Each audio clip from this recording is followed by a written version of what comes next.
انسان کے رہن سہن کے حوالے سے ہو، کچھ بنانے سنوارنے کے حوالے سے ہو، بچوں کے مستقبل کے حوالے سے ہو، جو بندہ قبل از وقت پلاننگ کر لیتا ہے وہ آنے والے وقتوں میں بہت ساری خیر کو سمیٹ لیتا ہے۔ جو بندہ قبل از وقت تیاری کر لیتا ہے وہ آنے والے وقت میں بہت ساری خیر کو اکٹھا کر لیتا ہے۔ اچھا، ایسا کسان جس نے بوائی کے موسم میں تو محنت نہ کی ہو، کیا خیال ہے کٹائی کے موسم میں خوشی حاصل کر لے گا؟ یقیناً جواب نہ میں آئے گا۔ ایسا کاروباری شخص جس نے پلاننگ کی ہو یا پلاننگ کی نہ ہو، کمزور اور بیمار پلان ہو اس کا، یا پھر بغیر کسی پلان کے، پروگرام کے، ترتیب کے وہ کام شروع کر لے، وہ نقصان اٹھائے بغیر نہیں رہ سکے گا، ضرور اس کو نقصان ہوگا۔ فائدہ وہی اٹھائے گا جو وقت سے پہلے پلاننگ کر لے گا۔ مانا غفلت ہے، سستی ہے، لیکن اگر یہ کہیں نا کہ ہمیں پتہ ہی نہیں ہوتا کہ پلاننگ کیا ہوتی ہے، پروگرامنگ کیا ہوتی ہے۔ اگر بندے کی صبح 5 بجے کی فلائٹ ہو تو کیا خیال ہے وہ بندہ 4 ساڑھے 4 بجے اٹھے گا؟ نہیں، اس کو پتہ ہے کہ انٹرنیشنل فلائٹ کے لیے 2 سے 3 گھنٹے مجھے پہلے ایئرپورٹ پر پہنچنا ہے، راستے کے سفر کا حساب کرتا ہے، پھر وہاں انتظار کی جو زحمت ہوگی وہ مد نظر رکھتا ہے۔ اللہ نہ کرے اگر کوئی راستے میں کوئی مسئلہ، ٹینشن، پرابلم بن جائے، اس کو بھی اس نے مد نظر رکھا ہوتا ہے۔ اس طرح کی پلاننگ کر کے گھر سے نکلنے والا وقت پر پہنچتا ہے، وقت پر اپنی فلائٹ تک پہنچ جاتا ہے اور اپنی منزل مقصود تک پہنچ جاتا ہے۔ اور کیا خیال ہے ایسا مسافر جو تھوڑا سا وقت پہلے نکلے، ہو سکتا ہے کہ راستے میں کوئی پھنساوڑا مصیبت آ جائے، ہو سکتا ہے کہ وہاں پہنچے تو وہ کہ جناب وقت گزر چکا ہے، یہ بھی ہو جائے کہ جناب فلائٹ ہی اب جا چکی ہے، تو یہ ناکامی کا منہ اس لیے دیکھ رہا ہے کہ اس نے قبل از وقت کوئی پلاننگ نہیں کی، پروگرامنگ نہیں کی۔ پروگرام بنا لیتا تو وقت پہ پہنچتا۔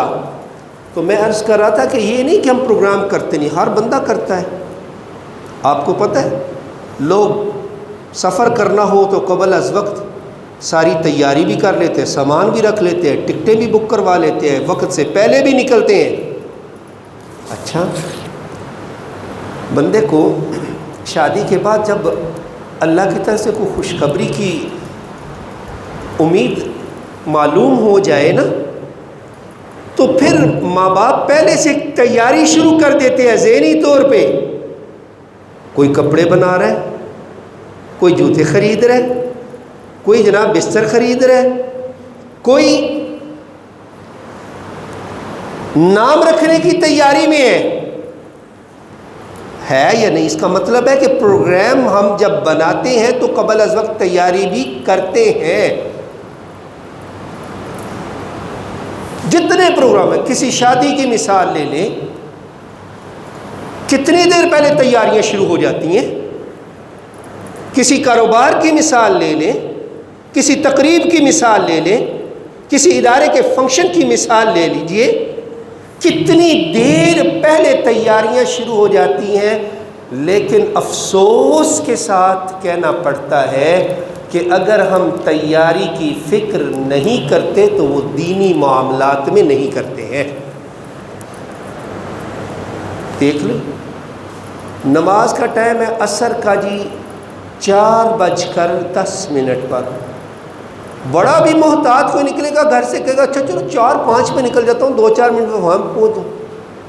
کچھ تو 4:10 پہ، کچھ 4:15 پہ گھر سے ہی نکلتے ہیں، پھر آخر پہ آ کے دیکھتے ہیں اللہ اکبر۔ اس کا مطلب یہ ہے کہ ہمارے نزدیک کوئی اہمیت نہیں ہوتی۔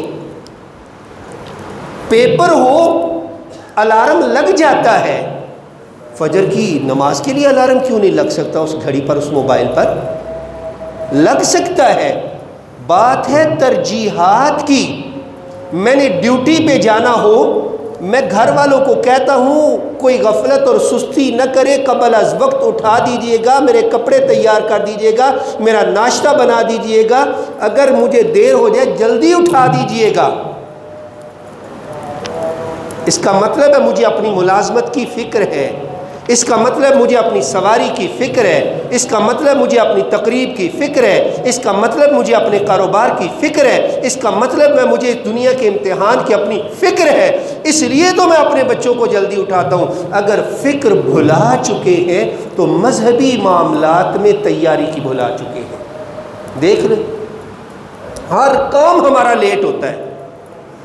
5 نمازوں کی صورتحال، میں صرف آپ کو نہیں، اپنے آپ کو بھی یہ نصیحت کر رہا ہوں، پہلے اپنے آپ کو پھر آپ کو۔ میں اور آپ دیکھیں مذہبی معاملات میں ہماری کتنی تیاری ہے۔ جو تیاری قبل از وقت کرتا ہے موقع سے فائدہ بھی وہی اٹھاتا ہے، اور جو تیاری پہلے نہیں کرتا ممکنات میں سے ہے کہ موقع سے وہ بھرپور فائدہ نہ اٹھا سکے۔ تو بڑا ایک بہترین موقع آنے والا ہے، بڑا ایک بہترین موقع آنے والا ہے، نیکیوں کی سیل لگنے والی ہے۔ مثال کے طور پہ بات کریں سمجھنے سمجھانے کے لیے، کمائی کا ایک نیکیوں کی کمائی کا سیزن آنے والا ہے، رب کی رحمت کو حاصل کرنے کا موسم آنے والا ہے، رب کی رضا اور رحمت کو لے لینے کے دن اور راتیں آنے والی ہیں۔ اللہ اکبر کبیرہ، سارے مہینے کے سیام یا قیام کی بات تو بہت دور ہے، صرف ایک رات ایسی ہے، صرف ایک رات ایسی ہے جسے 1000 مہینوں کے برابر نہیں بہتر کہا ہے۔ خیر من 1000 شہر، وہ اسی آنے والے مقدس ماہ میں ہے، ایک رات۔ اللہ اکبر کبیرہ۔ میں اپنے آپ سے پوچھ لوں، آپ اپنے آپ سے سوال کر لیں، کیا ہم نے کوئی پلان پروگرام کیا ہے؟ میرے کہ بدقسمتی ہے ہماری، پلاننگ نہیں ہے تو صرف مذہبی لحاظ سے نہیں ہے۔ آپ دیکھ لیجئے، اچھا آپ چھوٹے چھوٹے بچوں سے پوچھیں، چھوٹے چھوٹے بچے، میرے آپ کے بچے، اچھا بیٹا آپ بڑے ہو کے کیا بننا چاہتے ہیں؟ جی میں انجینئر بنوں گا، جی مجھے ڈاکٹر بننا ہے، میں پائلٹ بنوں گا۔ اپنے اپنے پلانز پروگرام پیش کریں گے، بہت اچھی بات ہے، ویژن دیں، سوچ دیں گے تو عمل بڑا کریں گے نا، کام کریں گے تو نام کریں گے نا۔ بحث یہ نہیں ہے کہ وہ اتنی بڑی بڑی سوچیں کیوں سوچ رہے ہیں، بہت اچھی بات ہے، 50-60 سالہ زندگی کے لیے تو بڑی بڑی پلاننگز ان کے دل اور دماغ میں ڈالی جا رہی ہیں، لیکن ایک نہ ختم ہونے والی جو زندگی ہے اس کے لیے کیا پلاننگ اور پروگرامنگ میں نے اور آپ نے اپنے بچوں کے قلوب اور اذہان میں ڈالی ہے؟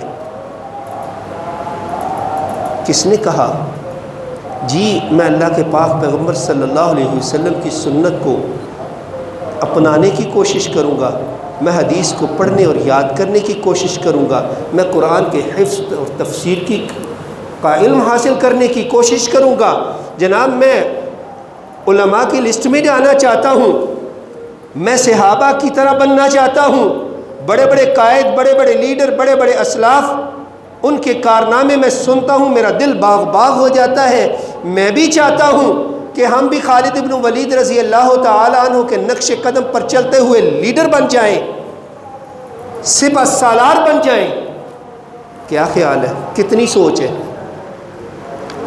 میں نے تو یہ سامنے نا لے لیجئے انٹرویوز اپنے سکولز میں جا کے، میرے اور آپ کے بچے ہی پڑھ رہے ہیں نا ان سکولوں میں، اپنے گھروں میں پوچھ لیجئے اس کا مطلب ہے کہ مذہبی لیول پر ہم نے تیاری کی کوئی فکر نہیں کی ہے، اسلاف کی باتیں سننے کرنے یا دہرانے کا کبھی عمل ہمارے گھروں میں جاری ہوتا ہی نہیں ہے۔ اللہ کی آیات اور محمد الرسول اللہ صلی اللہ علیہ وسلم کی روایات کے متعلق بات ہوتی ہی نہیں ہے۔ ساری بدعات کا لوگ بچوں کو پتہ ہے، ساری خرافات کا پتہ ہے، ہر پروگرام ہر ڈرامے کا ہمارے گھروں میں عورتوں تک کو پتہ ہے۔ نہیں پتہ تو اپنے رب کے پیغام کا نہیں پتہ، نہیں پتہ تو محمد الرسول اللہ صلی اللہ علیہ وسلم کی تعلیمات کا نہیں پتہ۔ یہ لمحہ فکریہ ہے، یہی وجہ ہے بڑے بڑے خیر والے دن اور راتیں آتی آ کر چلی جاتی، ہم اس چٹیل زمین کی طرح رہ جاتے ہیں، اس سنگلاخ زمین کی طرح ہو جاتے ہیں جو بارش برسنے کے بعد بھی ایک چٹیل میدان ہی رہ جاتی ہے، بس کوئی فائدہ نہیں اس کو ہوتا ہے۔ وقتی طور پہ ایک دھول مٹی گرد غبار دھل جاتا ہے، لیکن فصل وہاں کوئی بھی نہیں ہوتی ہے۔ بنجر زمین نہ بنیے، سنگلاخ زمین نہ بنیے، چٹیل میدان نہ بنیے، اپنے معاشرے کو ایک لہلہاتا ہوا باغ بنانے کی کوشش کریں گے، اپنے معاشرے کو ایک لہلہاتا ہوا باغ بنانے کی کوشش کریں گے۔ آپ صلی اللہ علیہ وسلم کی مشہور حدیث ہے جس میں آپ صلی اللہ علیہ وسلم جب منبر مبارک پر ایک مرتبہ تشریف فرما ہونے لگے تھے تو آپ جب رونق افروز ہوئے، پہلی سیڑھی پر قدم مبارک رکھا، فرمایا آمین، دوسری پر رکھا، فرمایا آمین، تیسری پر رکھا، فرمایا آمین۔ صحابہ نے پوچھا تھا نا، اللہ کے نبی صلی اللہ علیہ وسلم خلاف معمول کام ہوا ہے، تو جو وجوہات بیان کی گئیں، ایک تو آپ کا نام نامی اس میں گرامی محمد سب کو صلی اللہ علیہ وآلہ وسلم آئے اور درود پاک نہ پڑھے وہ بد نصیب ہے، اللہ کی رحمت سے دور ہے۔ والدین ملے، ایک یا دونوں زندگی میں خدمت نہیں کی، جنت کا مستحق ہی نہیں بنا، بد نصیب، اللہ کی رحمت سے دور ہے۔ اور ایک بات، رمضان المبارک آیا چلا گیا، یہ ویسے کا ویسا رہا جیسا پہلے تھا، کوئی تبدیلی نہیں آئی۔ جی میرا سیاسی نعرہ نہیں ہے تبدیلی کا، میں مذہبی حوالے سے بات کر رہا ہوں، جو اصل تبدیلی ہے، اندر کی تبدیلی۔ میں لوگوں کو کیا بدلوں، میں اپنے آپ کو بدل لوں، پوری کائنات بدل جائے، اللہ کی قسم پوری کائنات بدل جائے، میرا اندر اگر نہیں بدلا تو کچھ بھی نہیں بدلے گا۔ یہ فکر کی بات ہو رہی ہے، اندر تبدیل کرنے کی۔ کسی اللہ والے سے کسی نے پوچھا تھا نا، استغفار زیادہ ضروری ہے یا نیک اعمال زیادہ ضروری ہیں، یا پہل کس میں ہونی چاہیے؟ کہتے ہیں جب کپڑا گندا ہو جائے نا، خوشبو لگانے سے پہلے اس کو دھونا ضروری ہوتا ہے۔ اندھلے کپڑے پہ، گندے کپڑے پہ اگر خوشبو لگائیں گے فائدہ نہیں، دھلے ہوئے کپڑوں پہ خوشبو لگا کے آئیں گے، نظارہ بھی ہوگا، منظر بھی ہوگا، ماحول بھی خوشگوار بن جائے گا۔ اندر کو بھی دھونا ہے، اعمال کو بھی درست کرنا ہے، دھونا بھی ہے، عمل کی درستگی کے ساتھ خوشبو بھی لگانی ہے انشاءاللہ۔ میں عرض کر رہا تھا، بات چلی ہے تیاری کے حوالے سے، ہر معاملے میں ہم بڑے تیز اور بڑے سیانے ہیں، قبل از وقت تیاری کر لیتے ہیں، دینی معاملات ہی ہیں جن کو ہم چھوڑ دیتے ہیں، لیکن ہمیں اپنی یہ روایتی سستی، ہمیشہ کی طرح جو ہم سستی کر رہے ہیں، اس کو ختم کرنا ہوگا۔ جو سستی کو دور کرے گا، جو عمل کرے گا، وہی اجر سے اجر حاصل کر سکے۔ کہتے ہیں نا پنجابی میں، کر مزدوری تے کھا چوری. گھر میں سویا رہے گا، مزدوری کے لیے نہیں جائے گا، چوری نہیں کھائے گا. دنیا کا رول اور قانون ہے جب تک بندے کوشش نہیں کرے گا. وَأَلَّيْسَ لِلْإِنسَانِ إِلَّا مَا سَعَى. رب نے بھی فرما دیا ہے بندہ کوشش کرے تو سب کچھ ملے گا، کوشش نہیں کرے گا تو کچھ ملے گا بھی نہیں. پرندے صبح اپنے گھونسلوں سے نکلتے ہیں نا، پرندے صبح اپنے گھونسلوں سے نکلتے ہیں خالی پیٹ. مانا رب گھونسلے میں بھی رزق دے سکتا ہے، لیکن اللہ نے ایک قانون بنا دیا کہ کوشش کے ساتھ کاموں کو معلق کر دیا ہے. صبح دم نکل جاتے ہیں جو خالی پیٹ اور پوٹ کے ساتھ نکلتے ہیں نا، پوٹے کے ساتھ، تو شام کو آتے ہیں تو ان کے پیٹ اور پوٹے بھرے ہوئے ہوتے ہیں، بھرے ہوئے ہوتے ہیں. کن کے؟ جو اڑ جاتے ہیں، جو محنت کرتے ہیں، جو کوشش کرتے ہیں. تو تیاری پکڑ لیں میں بھی اور آپ بھی. اللہ اکبر. تیاری کا ایک پہلا حصہ بالخصوص میری کچھ ماؤں بہنوں بیٹیوں کے لیے اور بالعموم امت کے ہر اس فرد کے لیے کہ جس کے کسی نہ کسی بیماری یا سفر کی وجہ سے روزے رہ گئے ہوں. رمضان المبارک کے آنے سے پہلے کسی کا 1 2 4 6 جو بھی رہ گئے ہوں، ابھی دن باقی ہیں. یہ بھی ایک تیاری کا حصہ ہے کہ شعبان میں اپنے جو قضا ہو چکے تھے روزے ان کو ادا کر لیا جائے، ان کو پورا کر لیا جائے. پھر ایک نظریہ قائم کریں. جب تک وین اور نظریہ نہیں بنتا نا، بے تکی دوڑ کا کوئی فائدہ نہیں ہوتا. کوئی ایم، ٹارگٹ، نظریہ خیال رکھیں، اس کے مطابق. کہتے ہیں نا نظریہ پاکستان ہی اصل پاکستان ہے. کیا مطلب؟ نظریاتی بنیادیں جب رکھی جاتی ہیں بلڈنگز بہت مضبوط اور دیر پا ہوتی ہیں. نظریہ نہ ہو. اور یاد رکھیں لوگ آپ کی شخصیت اور آپ کے نظریے دونوں کو دیکھتے ہیں. شخصیت میں بھی نکھار پیدا کرنا ہے، نظریات کو بھی درست کرنا ہے. رمضان المبارک کے حوالے سے نظریہ کیا رکھ لیں؟ بہت بڑا مہینہ سایہ فگن ہونے والا ہے. اللہ کی رحمتیں تو ہر وقت ہوتی ہیں، عام ہونے والی ہیں. دعاؤں کی قبولیت تو اجیب دعوت الداعی اذا دعان فلیستجیبوا لی ولیؤمنوا بی لعلہم یرشدون. ہر وقت سونا قبول فرماتا ہے، لیکن کیا مطلب آسمانوں کے دروازے ہی کھل جاتے ہیں، قبولیت کے چانسز اور زیادہ ہو جاتے اور بہت بڑھ جاتے ہیں. فتحت ابواب الرحمہ. اوے اللہ کی رحمت کے در کھلنے والے ہیں، اللہ کے آسمانوں کے در کھلنے والے ہیں، اللہ کی جنتوں کے در کھلنے والے ہیں، اللہ کی جہنم کے در بند ہونے والے ہیں، شیاطین قید ہونے والے ہیں. بندے محنت تھوڑی بھی کرے گا اجر زیادہ مل جائے گا. صرف یہ نظریہ قائم کر لے کہ بڑا بہترین موسم آنے والا ہے، تھوڑا بھی عمل کروں گا میرا رب اپنی شان کے مطابق بڑا چڑھا کے مجھے واپس کر دے گا.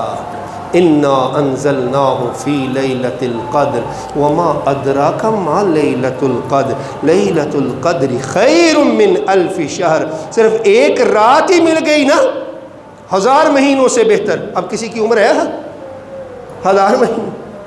اللہ اکبر، اللہ اکبر.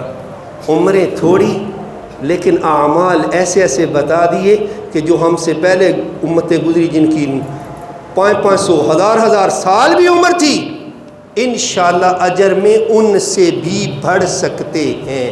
دلیل کیا ہے؟ صحابی حضرت طلحہ رضی اللہ تعالیٰ عنہ کہتے ہیں کہ 2 لوگ اکٹھے آئے، اکٹھے اسلام قبول کیا. ایک بڑا محنتی تھا عبادات میں، ضرب و حرب کا بھی وہ ماہر ہو گیا، جہاد میں بھی شرکت کے لیے آگے۔ دوسرے صحابی میں اتنی تیزی نہیں تھی عبادات کی جتنی ایک پہلے میں۔ اور یاد رہے صحابہ کی بات آئے تو انتہائی محتاط انداز رکھیں۔ ہم ان کے متعلق کوئی بات نہیں، کسی کا عمل تھوڑا یا زیادہ اس کا معاملہ رب کے ساتھ ہے، کسی کا درجہ تھوڑا یا زیادہ اس کا معاملہ رب کے ساتھ ہے۔ اہل سنت والجماعہ کا عقیدہ صحابہ سارے کے سارے ہی عادل ہیں، ان کا مرتبہ رتبہ مقام یہی بڑا ہے کہ انہوں نے ایمان کی آنکھوں سے نبی محترم صلی اللہ علیہ وسلم کا دیدار کر لیا، اور اسی حالت پر ان کا خاتمہ بالخیر ہو گیا۔ ایک کا عمل زیادہ، ایک کا عمل کم، جس کا عمل زیادہ تھا اس کو شہادت بھی ملی، پہلے چلا گیا۔ دوسرا عمل اگرچہ کم تھا لیکن وقت زیادہ ملا، سال بعد گیا۔ کل نفس ذائقۃ الموت۔ صحابی کہتے ہیں میں نے خواب دیکھا ان دو صحابہ کو بھی اور میں بھی کھڑا ہوں، ایک کا جب آگے آیا نا جس کا عمل زیادہ تھا اس کو فرشتہ کہتا ہے تم رکو، پہلے دوسرے کو جو سال بعد گیا نا اس کو بلایا اندر، پہلے آپ کی باری جنتوں میں جانا۔ پھر پہلے والے کو بلایا جس کا عمل زیادہ تھا اس کو دوسرے نمبر پہ، کہتے میری جب باری ہے تو مجھے کہتا ابھی رکو، تمہارا بھی وقت نہیں آیا ہے۔ اللہ اکبر کبیرہ۔ اب نبی کریم صلی اللہ علیہ وسلم کے سامنے ایک تو خواب بیان کیا جائے، صحابہ نے تعجب بھی کیا نا، تعبیر تو خیر واضح ہے، کھلی ہے نا۔ اللہ اکبر۔ آپ صلی اللہ علیہ وسلم نے فرمایا کہ میرے صحابہ کیا تم اس بات پر تعجب کرتے ہو؟ کس بات پر تعجب کرتے ہو تم اس ساتھی سے؟ وہ تو 1 سال تک اس کے بعد بھی زندہ رہا ہے، تو دیکھو نا اس نے رمضان بھی پایا تھا، روزے بھی رکھے تھے۔ اگر رمضان آیا تو ظاہری بات ہے رات کا قیام بھی کیا ہوگا، قدر کے لیے بھی محنت کوشش اس نے کی ہوگی، اس نے نمازیں پڑھی، یہ کام کیا، وہ کام نیکی کا کیا، اس نے سجدے کیے، رب کو راضی کیا۔ 1 سال جو اس کو موقع زیادہ مل گیا ہے نا، اللہ اس سے راضی ہوگا، اس لیے اس کو جلدی داخل کر دیا ہے۔ تو پتہ یہ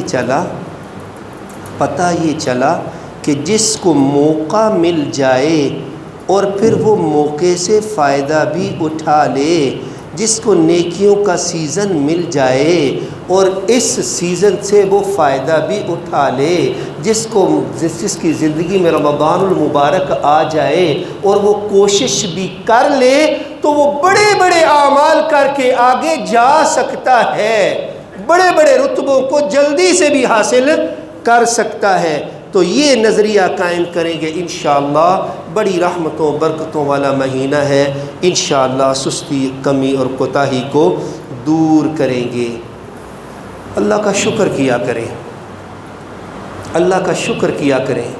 اللہ نے انسان بنایا، مسلمان بنایا، محمد الرسول اللہ صلی اللہ علیہ وسلم کا امتی بنایا۔ اللہ نے ہماری زندگی میں اس طرح کے موسم بھی عطا کیے کہ ہم اپنے آپ کو دھونے کا عمل تیزی سے کر لیں، آسانی سے کر لیں۔ لَإِن شَكَرْتُمْ لَأَزِيدَنَّكُمْ وَلَئِن كَفَرْتُمْ إِنَّ عَذَابِي لَشَدِيدٌ۔ فرمایا اگر شکر کرو گے تو زیادہ دیں گے، کفر کرو گے عذاب بڑا سخت ہے۔ اور رمضان بھی تو اللہ کی بڑی نعمت ہے نا، اور رمضان بھی تو اللہ کی بڑی رحمت ہے نا۔ اس بات پر بھی اللہ تیرا شکر ہے کہ ایک بار پھر ہمارے بہت قریب آ چکا ہے۔ انما الاعمال بالنیات، اللہ میں نیت کرتا ہوں کہ میں تیری رضا اور تیری رحمت حاصل کرنے کے لیے سارے ہی روزے رکھوں گا، جہاں تک ممکن ہوگا قیام بھی کروں گا، جہاں تک ممکن ہوگا تلاوت اور اذکار بھی کروں گا، صدقہ و خیرات بھی کروں گا، جو جو تیری رضا اور رحمت کو حاصل کرنے کے کام ہیں ان کو کرنے کی کوشش کروں گا۔ یا اللہ تیرا شکر ہے کہ تو نے ایک موقع اور عطا کر دیا ہے۔ اللہ اکبر۔ پھر خلوص نیہ کو جگہ دیں۔ میں عرض کر رہا تھا نا کہ دل، اللہ اکبر، روزانہ ہر بندہ صبح اٹھ کے منہ ہاتھ دھوتا ہے، موسم کے مطابق اس کی مالش بھی کرتا ہے، چہرے پر چمک آ جائے، رونق آ جائے۔ ایسے ہی ہے، ایک تو یہ ہے کہ وضو وغیرہ کرتا ہے کہ گناہ دھل جائیں گے، اپنے رب کے حضور پیش ہو رہا ہوں، ثواب ہے، ہر جو اس دھوتا جاتا ہے غلطیاں گناہ قصور معاف ہوتے چلے جاتے ہیں۔ وضو نہ بھی کرنے والا منہ پھر بھی دھوتا ہے، لوگوں نے اس چہرے کو دیکھنا ہے، جس محفل، جس مجلس، جس پارٹی، جس کاروبار میں جاؤں گا، لوگ سب سے پہلے سلام دعا پہ متوجہ ہوتے ہیں تو میرے چہرے کی طرف ہوتے ہیں۔ بندے لوگوں کو جس چیز کو لوگوں نے دیکھنا ہے اس پہ تو میں اور آپ بڑی محنت کرتے ہیں، اور اللہ وَلَٰكِن يَنظُرُ إِلَىٰ قُلُوبِكُمْ وَأَعْمَالِكُمْ، اللہ تو تمہارے دلوں کی طرف دیکھتا ہے، تمہارے اعمال کی طرف دیکھتا ہے۔ اپنے دلوں میں خلوص پیدا کریں گے کیونکہ میرے رب کی نظر ہے اس پہ، ان کو خوشبودار بنائیں گے کیونکہ میرے رب کی نظر ہے اس پہ۔ اس دل کو کینے سے، بغض سے، حسد سے، لڑائی سے، جھگڑے سے، بدعقیدگی سے، کفر سے، شرک سے، نفاق سے، ساری بیماریوں سے پاک کریں گے، اچھے اعمال کے ساتھ خوشبودار کریں گے، اس لیے کہ میرے رب کی نظر ہے میرے دل پر۔ انما الاعمال بالنیات، اعمال کا دار و مدار نیتوں پر ہے، اور نیتوں کا تعلق دل سے ہے، نیتوں کا تعلق دل سے ہے۔ دل پر محنت کرنی ہے، میں نے اور آپ نے اس کو سنوارنے کی اور دھونے کی، صاف ستھرا کرنے کی، اس کا زنگ اتارنے کی کوشش کرنی ہے۔ جس برتن میں دودھ لیتے، جس برتن میں کھانا بناتے، جس برتن میں روزانہ کا کھانا رکھ کے کھاتے، ڈیلی بیسس پہ دھوتے یا نہیں دھوتے؟ کیوں؟ کہا جائے اپنی ماں کو، اپنی بہن کو، بیٹی کو کل بھی تو دودھ ہی لیا تھا اس میں، آج اس کو دھونے مانجنے کی کیا ضرورت ہے؟ یہ کوچوں کے ساتھ بار بار اس کو رگڑنے اور صاف کرنے کی، گھسانے کی کیا ضرورت، چمکانے کی کیا ضرورت ہے؟ جواب دے گی مانا کل بھی دودھ ہی لیا تھا، اگر اس کو اچھے طریقے سے آج صاف نہ کیا، دوبارہ دودھ ڈال دیا، خراب ہو جانے کا خطرہ ہے۔ مانا اس ہانڈی میں کل بھی سالن ہی بنا تھا، اگر دھویا نہیں سالن جلد خراب ہو جانے کا خدشہ و خطرہ ہے۔ مانا کل بھی انہی برتنوں میں کھانا کھایا تھا۔ دھونا اس لیے ہے کہ طبیعت اور روح خوش ہو جاتی ہے، دھونے کے عمل سے طبیعت اور روح خوش ہو جاتی ہے، اعمال دیتا دیر قائم رہتے ہیں۔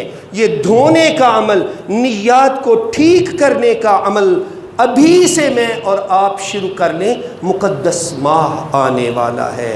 کوئی کفر، شرک، بدعت، خرافات، کوئی حسد، کینہ، بغض دل میں نہ رہنے۔ سب سے پہلے میں اپنے آپ سے شروع کرتا ہوں، میں اللہ کی رضا کے لیے، میں اللہ کی رضا کے لیے، صرف اپنے رب کی رضا کے لیے، کبھی مجھ سے کوئی کمی کوتاہی غلطی اپنے بھائیوں بہنوں کے معاملے میں ہو گئی ہو، اللہ کی رضا کے لیے سب سے اللہ سے کہ حضور معافی مانگتا ہوں، آپ سے معافی مانگتا ہوں، اللہ سے بھی معافی مانگتا ہوں، اپنے دل کو پاک اور صاف کرتا ہوں۔ انشاءاللہ جہاں تک ممکن ہوا کسی حسد کو اور کسی بدعقیدگی کو اور کسی برے نظریے کو جگہ نہیں دوں گا۔ انسان ہوں، انسان نسیان سے ہے، پھر بھی بھول جاؤں تو یہی نیت رکھوں گا، میرا اللہ معاف کرنے والا ہے، معافی کو پسند کرنے والا ہے۔ صبح و شام کے اذکار میں بھی معافیاں ہی معافیاں ہیں۔ اللہ اکبر۔ اچھا، دل بھی صاف کر لیا، پاک کر لیا۔ میرے مولا مجھے نہیں پتا کیا صغیرہ ہے کیا کبیرہ ہے، میں تو بس اتنا جانتا ہوں میرے پاس گناہوں کا ایک بڑا ذخیرہ ہے۔ کتنے ایسے ہیں جو کر کے بھول گیا ہوں، جو بھول کے کر گیا ہوں، ایک انبار اور پہاڑ ہے اکٹھا ہوا۔ میرے مولا اقبال جرم کرتا ہوں، اعتراف جرم کرتا ہوں، گناہوں کو تیرے سوا معاف کرنے والا کوئی بھی نہیں ہے۔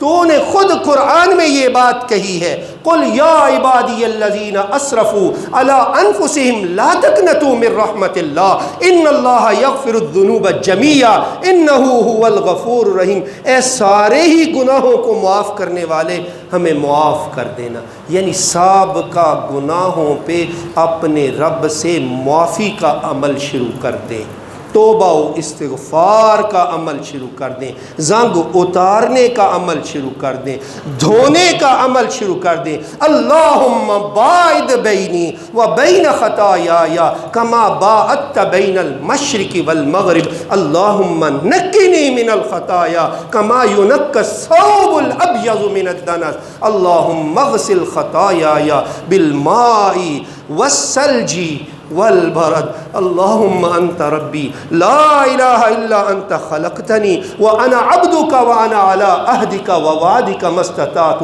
اعوذ بک من شر ما صنعت ابوء لک بنعمتک علی وابوء بذنبی فاغفر لی فانہ لا یغفر الذنوب الا انت استغفر اللہ الذی لا الہ الا هو الحی القیوم واتوب الیہ اللہم انی ظلمت نفسی ظلما کثیرا ولا یغفر الذنوب الا انت فاغفر لی مغفرۃ من عندک وارحمنی انک انت الغفور الرحیم۔ سابقہ گناہوں پہ معافی مانگنی شروع کر دیں تاکہ آنے والے مہینے میں ہم اس کی خیر اور برکت سے بہت زیادہ فائدہ اٹھا لیں۔ دین سیکھیں، اس میں دنیا کی بھی کامیابی ہے، آخرت کی بھی کامیابی ہے۔ بڑی غفلت ہو گئی، بہت سستی سے کام لے لیا، لیکن کوشش کریں، اب بیداری کا وقت آ رہا ہے۔ آپ صلی اللہ علیہ وسلم نے فرمایا کہ اے میرے صحابہ، تم میں سے کوئی مقام بطحان یا عقیق پر جائے اور 2 موٹی تازی حاملہ اونٹنیاں لے آئے۔ صحابہ کہتے ہیں ہر کوئی پسند کرتا ہے، ہر کوئی۔ فرمایا تم میں سے کوئی اللہ کے گھر میں آئے، 2 آیات سیکھ لے، 2 اونٹنیوں سے بہتر 3 آیات سیکھ لے، 3 اونٹنیوں سے بہتر 4 آیات سیکھ لے، 4 حاملہ اونٹنیوں سے بہتر۔ آیات کی گنتی، آیات سیکھنے کی گنتی اونٹنیوں کی گنتی سے بہتر ہے۔ دین سیکھنے کا عزم کر لیں، بھلے ایک بات ہی روز سیکھی نا، تو مہینے میں کم از کم 30 باتیں تو انشاءاللہ سیکھ لیں گے نا، مہینے میں 3 باتیں تو سیکھ لیں گے۔ ابھی سے دعاؤں کو ایک اپنا معمول، ویسے تو ہم میں سے ہر کوئی دعا کرتا ہے، لیکن کب کرتا ہے؟ جب مجبور ہو جاتا ہے، جب لاچار ہو جاتا ہے، جب بے بس ٹھیک ہے، دیر آیت درست آیت، اعتراض والی بات نہیں ہے، پھر بھی آیا تو اپنے رب کے حضور ہی ہے نا۔ آ گیا صبح کا بھولا شام کو آ جائے اسے بھولا ہوا نہیں کہتے، لیکن بات چل رہی ہے قبل از وقت تیاری کرنے کی، تو دعاؤں کی قبولیت کا موسم آ رہا ہے۔ آسمان کے در کھل جائیں گے، اللہ کی رحمت کے در کھل جائیں گے، اللہ کی جنت کے در کھل جائیں گے، دعاؤں کی قبولیت بڑھ جائے گی۔ اس لیے دعائیں بہت زیادہ مانگنا شروع کر دیں، نیکی خود بھی کریں گے، نیکی کی رغبت بھی دلائیں گے۔ اچھا، سحریوں اور افطاریوں کا بھی انشاءاللہ انتظام کریں گے، جہاں اپنے لیے، جہاں اپنے دوست احباب کے لیے، جہاں اپنے اقربا احبا کے لیے۔ اسی معاشرے کا حصہ ہے کچھ غربا بھی، فقراء بھی، مزدور بھی، جن کو وہ کھانا تو دور کی بات ہے، اس مہنگائی کے دور میں دیکھنے بھی نصیب نہیں ہوتے۔ کوشش کریں اپنے کھانے کا، اور بہترین کھانے کا۔ لن تنالوا البر حتی تنفقوا مما تحبون۔